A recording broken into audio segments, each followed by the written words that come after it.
Alam mo ba kung ano ang pagkakaiba ng typhoon, cyclone at hurricane? Actually, iisa lang sila, pareho silang matinding tropical storm na may malakas na hangin at ulan.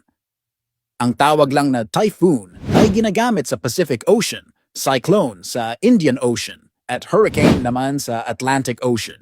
Iba lang ang pangalan pero pareho ang pinagmulan at delikado ang epekto.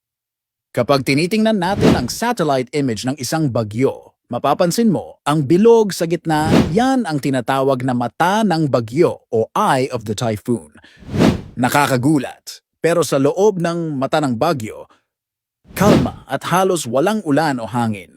Parang tahimik na gitna sa gitna ng kaguluhan. Pero huwag magpapalinlang dahil pagdaan ng mata. Susunod agad ang buntot ng bagyo at dito madalas tumama ang pinakamalakas na hangin at ulan. Ang eye wall sa paligid ng mata ang may pinakamabangis na bahagi dito nararanasan ang hagupit ng kalikasan. Habang ang tail o buntot ng bagyo naman ay kadalasang nagdadala pa rin ng malalakas na ulan, kaya kahit paalis na ang bagyo, hindi ibig sabihin ligtas na agad. Maraming pagbaha at landslide ang nangyayari sa bahaging ito.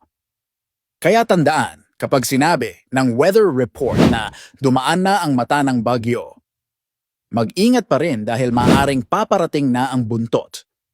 At dito mo mararanasan ang huling hampas ng unos.